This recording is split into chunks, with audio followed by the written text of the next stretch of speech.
Derek, you get Aaron Donald in week 1, Von Miller in week 2. Have you written a letter to the scheduling? No, gosh, yeah. Welcome to the AFC West, basically. There was pass rushers every week, right? No, I'm used to it by now. It's just fun to compete against those guys, especially when you've been in the league for 5 years now. You know them. You joke with them in the off season, then you play them, and again, that they're right there again. And it's fun, man. But no, I never have any issue playing these guys. From a mentality standpoint, I love playing the best. I mean, that's why you grow up as a kid, wanting to make it to the NFL because you want to play against the best, And playing against Aaron, and then playing against Von and those guys this week, it's always fun. There's a 3rd and 5 play early in the 4th quarter where you threw the ball away. What was going through your mind? And when you're watching the film, what did you see in that play? So 3rd and 5, going away from the black hole, I think. Yeah, you threw it away. Yep. Away. I threw it. I got a bounce. Yeah. Okay. So they just covered up the routes. Went to the first one. Went to the second one. The third one that we had on that one was a route that versus the coverage they were playing. Basically, don't even look for it. And so I tried to wait even longer than I should have. Didn't really feel to run, so then I just threw it out. Punt. Try and pin them deep, get the ball back around midfield, and go again. Kind of a mentality. So, we ran a little move and then a little sit by Jordy, and they were just tight. So watching our film, you do it the same thing with the end, or? Well, I just think I'd probably get to something else. Okay. Versus with that play, yeah. I mean, why we had that play and what it was for and all that. That yeah, I'd have to just get to something else and roll like that. John, for a long time, has thought sometimes the best play is an incomplete pass and punting the ball to avoid a mistake. That's not really been your mentality always. Yeah, right. Is that something? Has that been a big adjustment for you? It was, man. It is, and that that's why he's always in my ear. Just letting me know, hey, it's play the team game, right? And I think getting back to that, it's okay to. If it's not all the way there, if it's not all the way clean, like on the second interception, if it's not all the way there, don't get in between things and have bad things happen. That's when bad things happen. And so just being more precise about, hey, it's not there, man, dirt it, come off the field, and I'll get something, better the next time. That's what he says to me every time.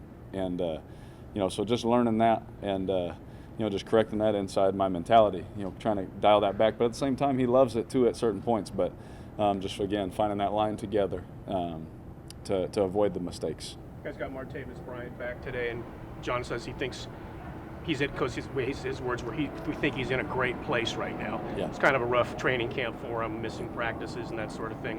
What have you got a chance to talk to him? What do you think that he can do for your offense? Oh yeah, I definitely talked to Martavis. I love him. I'm glad he's back. Excuse me. But I got to talk to him, and like I said, I'm glad he's back, and I think that he's ready to go, and I think that he's in a good place. I think that with everything that he's been through. He sees, man, he's just thankful to be playing football. He's thankful to be back in the locker room, and I don't want to talk for him, but I just would assume, he's happy to just be back with us and, where I think he should be. I think that with us, we can be there for him, help him with whatever he needs, and then he can help us go win football games. And we obviously know what kind of talent he is, and so very excited to have him back and have that threat of that speed. What does it do, just his presence from the vertical standpoint, opening things up maybe for the receivers? Yeah, he can split double teams. Oh, wait a second. He can split double teams. Teams can try and play certain coverages with him, but he's so fast it doesn't matter. Like, you make one false step, if I key that defender and they make one false step, he can be gone like that. He can run by guys that are off coverage. He can do things that just other people just don't do. And that's not a knock on them. That's just what God bless him with. 4.2 speed. That with that kind of length, the jump ball stuff, and some of that aggressive stuff that I kind of like sometimes. Just having those abilities to do those things with him. I mean, it just adds that dynamic for a coordinator to have to think about. Derek, I guess human nature being what it is. Anybody suffered a broken pinky, a broken leg, broken bones in their back in less than a calendar year. That would kind of get into their head. How do you not let that, or how do you compartmentalize that in a game, or does it kind of float in there every now and again, especially when you take a hit like Aaron Donald gave you? No, honestly, like, I don't think about it until like I'm laying on the ground and making sure everything's all right. You know what I mean? Because I've been there one too many times, and you don't think about it in the game because honestly, you're flooded with decisions, you're flooded with coverages and fronts and pressures, and what where are they rolling at? Where's the matchup? All those things that I can promise you during games, I don't think about it until I'm laying on the ground making sure, okay, I'm good. Now, pop back up. So, it would be human nature. To be there and lay there. I can't say that I've ever gotten hit and I laid there and didn't think, all right, am I good? Because of those things. But, you just get up and make sure you're all right and move on. And again, there's so much decision making to go. It's honestly half a second that all that happens. But going back to Martavis for a minute, he is a deep threat and a guy that can stretch the field, but you didn't get a lot of time with him in camp because he was in and out. Yep. Is there a concern about that timing, or do you have to spend extra time with him? I mean, where's that at right now? Oh, we definitely have to spend time. There's no doubt about it. I'd be lying to you if I said no. But I will say too, the days that he did practice, after practice we'd go off and we'd make sure we'd do those deeper throws, those routes, those quick routes that we need him on, and those kind of things. We definitely made sure we spent extra time because, as you saw, there were some things he missed, and we're like, hey, well, let's make it up in some extra time. So special teams periods were big for us. We'd have special teams period where usually you'd have individual drills, and we'd grab him and go work on routes. We'd go work on other things. So we have put that time in, but there's no doubt to make sure that he's back again, in the mental processing of things. And just like any bye week, whenever you come back, it's almost like, the snap count. Oh yeah, anything, that formation or that adjustment, anything can slip your mind. So just reminding him of all of those little things will be crucial for us, and I don't think he'll have a problem.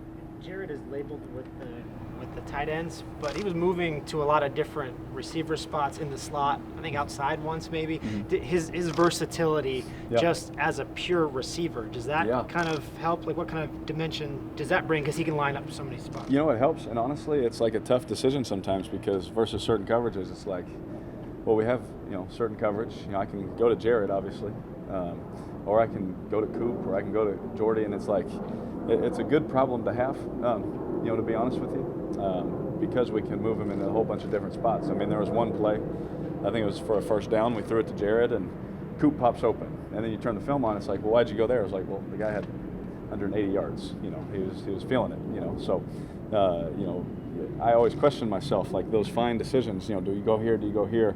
And Coach Gruden is there to kind of tell me what to do, to take that indecision out of the way, to help me out. But we can put him anywhere we want. And again, the great thing about Jared is he's so tough and physical that he can get in and block also.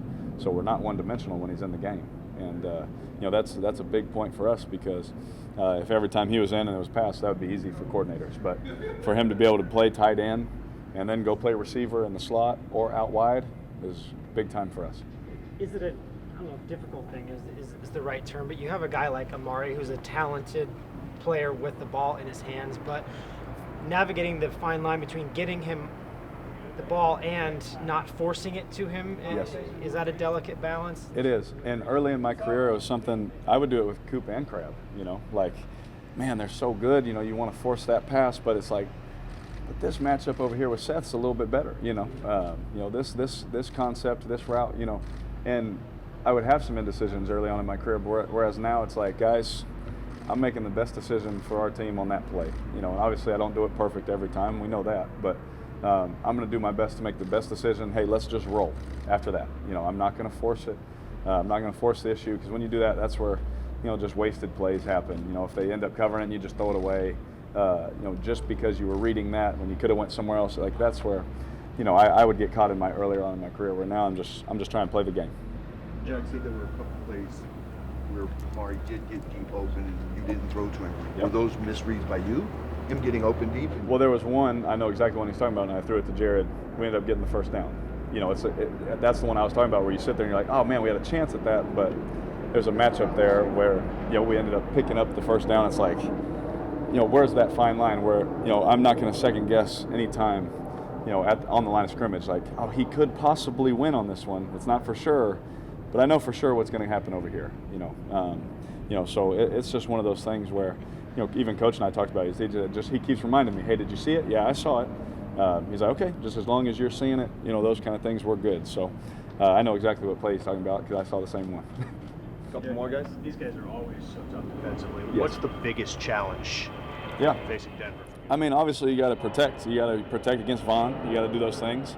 Myself, I got to take care of the ball with their good deep defensive backs and all those things. So whenever you play a team like this, it's all about the ball. You got to take care of the football, which is something we've been able to do well around here for some years. Something we can do better, though, obviously, after last week. But we will. We're going to do that better, and making sure that you stay on schedule, because you get in those long distances, let their cover guys cover, let Vaughn come off the edge free and those kind of things. Now they have Bradley Chubb, top 5 pick, who's a good player. It's kind of similar when they had DeMarcus in Vaughn. They have another rusher in Vaughn, and they try and take some pressure off of him. And so you just got to take care of the ball, stay on schedule. The normal cliche things that are really good coaching points that you have to do.